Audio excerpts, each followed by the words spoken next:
This is the Dallas Morning News.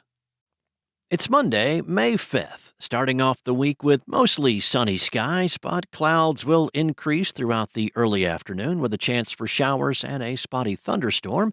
The high will be 76. Those clouds will stick around this evening with a few showers in the area.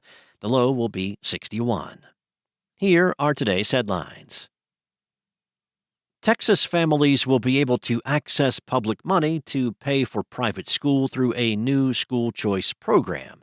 Governor Greg Abbott on Saturday signed into law an education savings account program with near universal eligibility, positioning the state to potentially have the largest school choice program in the nation soon. Hundreds gathered outside the Texas governor's mansion celebrating the historic milestone in education.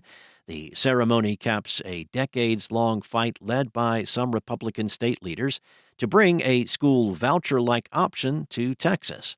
They say the ESA plan gives parents a financial lift out of the public campuses that do not fit their children's needs. Abbott, flanked by the high-ranking Republicans in the legislature, who helped deliver what has been a campaign promise since 2022, said the new law puts Texas on a trajectory to become the highest-ranked education system in the country. In other news, University of Texas System Chancellor James B. Milliken is leaving to be the next president of the University of California. UC officials announced Friday afternoon that Milliken will lead that system, which has more than 295,000 students and 10 campuses, as well as health centers and research labs. His departure comes as other longtime leaders in the system are leaving as well, including UT Austin President Jay Hartzell and UT Dallas President Richard Benson. Milliken's move comes as Texas lawmakers debate a major overhaul at public universities that would shift more control over what's taught and who is hired to politically connected regions. Next up, change is coming to the southern sector and the western half of the city as newly elected Dallas City Council members Maxie and Laura Cadena bring years of experience in the public arena.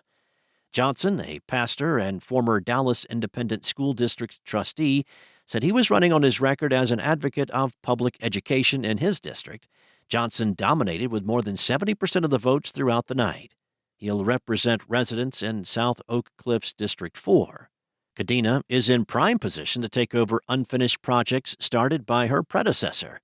She'll represent District 6 residents in West and Northwest Dallas. She was up against 7 opponents and had just enough votes, just over 50%, to avoid a runoff, a rarity for a first-time candidate with so many challengers. Council members will be sworn in on June 16th.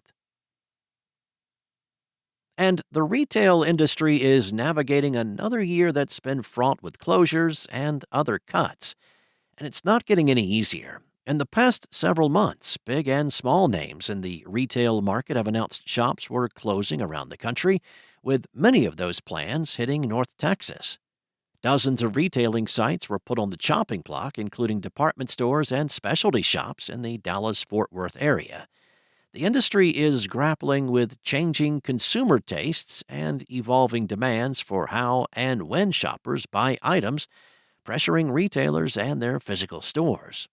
Last year, major retailers closed more than 7,300 stores in the U.S., or an estimated 119.3 million square feet of closed spaces. That's according to research by Coresight Research. This was the greatest number of closures since 2020 amid the pandemic. Shutterings at sites in the U.S. are expected to easily outpace openings this year. One key headwind for the industry is beyond their control, the looming threat of rising tariffs. As Chris Pullig, professor of marketing at Baylor University, said, many companies import from around the world, and extra fees will have to be digested.